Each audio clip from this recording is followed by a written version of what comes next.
Kalau gue tanya kalau siapa ilmuwan yang paling berpengaruh di dunia, kebanyakan bakal jawab Albert Einstein, Isaac Newton, Nikola Tesla.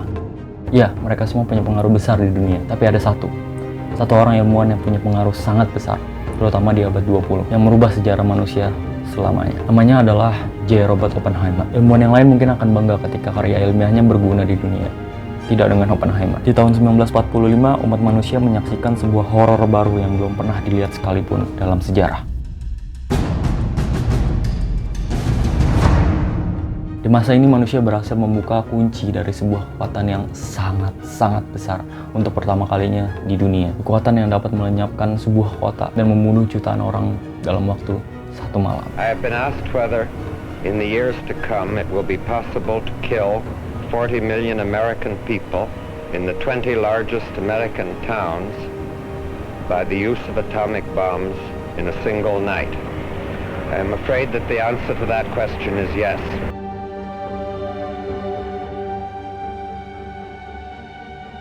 Pembuka kunci kekuatan ini datang dari seorang anak imigran yang lahir di New York, Amerika Serikat. Oppenheimer berumur 10 tahun ketika dia kenal dengan dunia sains. Oppenheimer sudah mulai mempelajari mineral, fisika, dan kimia. Kecerdasannya dalam bidang ini udah terlihat dari awal. Oppenheimer benar-benar obses dan fokusin dirinya dalam belajar sains. Dan karena itu, Oppenheimer nggak punya banyak teman dan kehidupan sosial yang banyak. Ngejadiin dia sangat-sangat socially awkward di masa mudanya. Dan dengan sadar atas kecerdasannya, tumbuh juga rasa arogan di dirinya, yang ngebuat kawan kelasnya nggak begitu klop dengannya. Setelah lulus SMA, Oppenheimer dapat kesempatan kuliah di Harvard. Tapi Oppenheimer ngambil gap year karena dia kena sakit radang usus. Dan untuk membantu menyembuhannya dan juga agar Oppenheimer nggak lembek, dikirim oleh ayahnya ke New Mexico. Selama di sana, dia jadi suka nunggangin kuda. Kadang dia main ke tempat terpencil yang bernama Los Alamos. Ingat tempat-tempat ini. Oke, lulus hanya dalam waktu 3 tahun di Harvard di jurusan kimia, tapi Oppenheimer sadar kalau passion dia sebenarnya ada di fisika. Di zaman itu kuliah di Amerika aja nggak cukup bagi mereka yang benar-benar serius ingin lanjutin belajar sains lebih dalam. Dan by the way, di seberang samudra, dunia fisika itu lebih maju. Oh, tentu. Karena ada Albert Einstein. Dan nyebrangin Atlantik itu seperti sebuah keharusan. Dan kelihatannya kita pergi ke Eropa.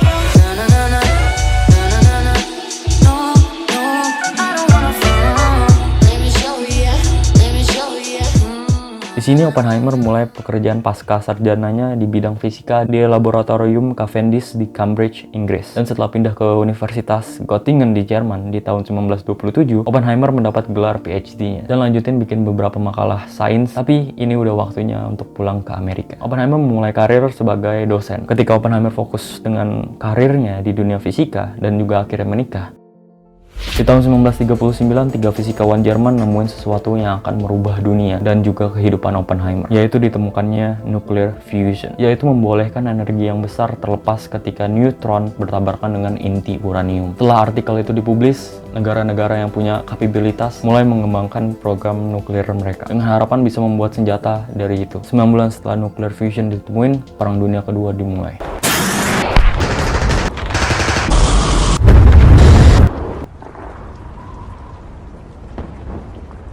Ada 2 orang saintis yang menyadari potensi kehancuran yang bisa terjadi kalau energi ini berhasil diekstrak dan dijadiin sebuah senjata. Dan 2 orang ini pergi ke Presiden Amerika, Franklin D. Roosevelt, untuk beri peringatan. Kalau Jerman duluan yang berhasil bikin bom ini, dibarengin dengan kebangkitan Hitler dan fasisme di Eropa, mimpi buruk. Di awal nggak ada yang dengerin mereka. Baru setelah dapat support dari Albert Einstein, Presiden FDR dengerin. Dan dari surat peringatan yang didapat dari Einstein itu, Presiden FDR mulai ngebiayain sebuah proyek untuk ngembangin senjata nuklir. Di tahun 1941, setelah penyerangan di Pearl Harbor oleh Jepang yang menyeret Amerika Serikat ke Perang Dunia Kedua, dan kali ini bukan hanya tentara yang diperluin untuk menangin perang, tapi ilmuwan juga. 1942, Proyek Manhattan lahir.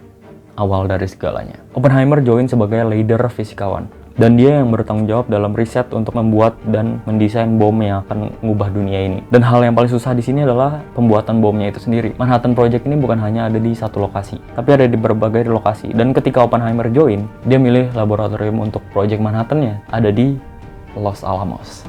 Semasa Perang Dunia, Project Manhattan menjadi top priority. Semua funding, resources masuk ke sana. Karena gambaran besar dari misi ini itu sebenarnya untuk membuat bom atom sebelum Jerman berhasil ngebuatnya. Oppenheimer bahkan sempat depresi akan sulitnya ngebuat bom ini.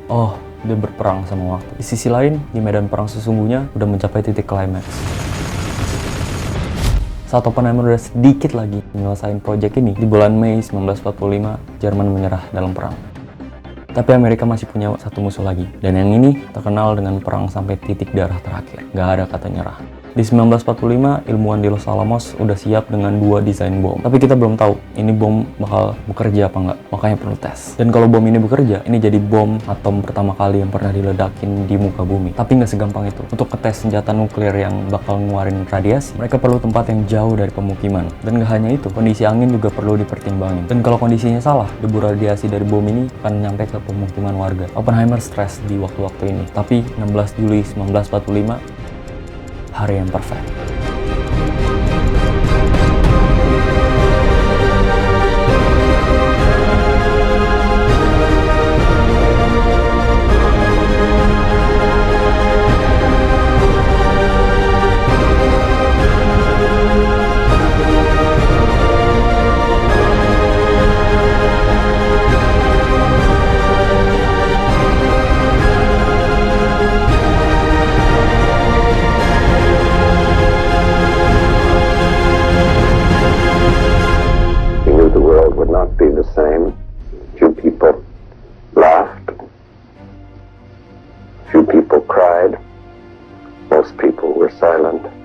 Saat semua orang bersorak, tidak ada dengan Oppenheimer.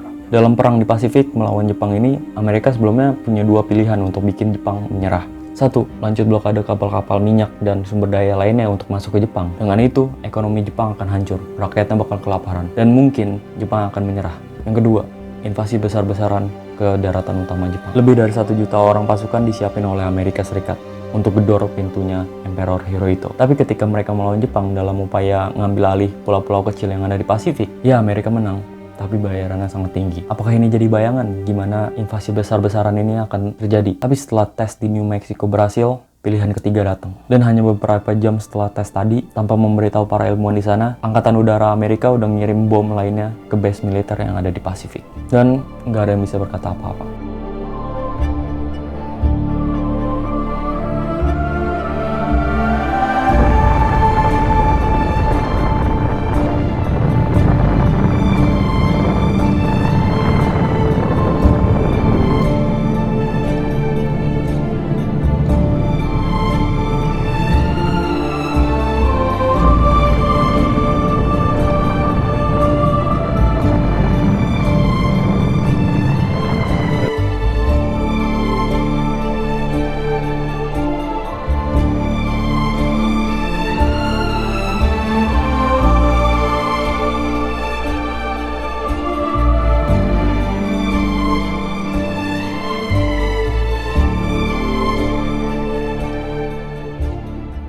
Perang Dunia Berdarah 2 ini berakhir. Oppenheimer sadar atas apa yang udah dia lepaskan ke muka bumi ini. I remembered the line from the Hindu scripture, the Bhagavad Gita.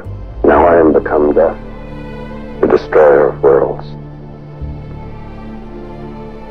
I suppose we all thought that one way or another.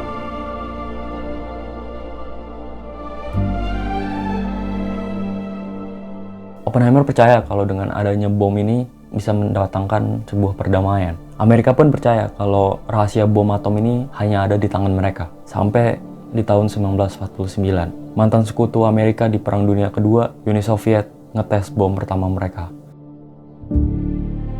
Dan banyak yang percaya kalau informasi ini bocor dari mata-mata. Pada akhirnya Amerika nggak ada pilihan lain selain ngembangin bom mereka lebih besar lagi. Dan Oppenheimer sangat menolak ketika pemerintah Amerika berencana untuk bikin hydrogen bomb. Dia bilang kalau ini udah kejauhan cuy. Ini bukan senjata yang menjaga perdamaian lagi, tapi ini alat genosida. Karena oposisinya terhadap bom itu, Oppenheimer difitnah sana-sini, dipermalukan, dibilang kalau dia adalah mata-mata Uni Soviet dan lain sebagainya. Tapi itu semua nggak melepas kalau Amerika bukan lagi satu-satunya yang punya senjata mematikan itu. Akhirnya lahirlah ambisi dari ambisi, membuat yang lebih besar dan lebih besar lagi. Kita nggak boleh kalah dari ini. Kita nggak bisa biarin mereka punya ini. Gue rasa masih banyak orang yang nggak ngerti kalau manusia udah ngebuat senjata yang benar-benar bisa ngancurin peradaban manusia saat ini. Dan sekarang di 2022 udah ada lebih dari 12.000 senjata nuklir di seluruh dunia. Dan yang ada di Hiroshima sama Nagasaki itu cuma korek api dibanding yang ada sekarang.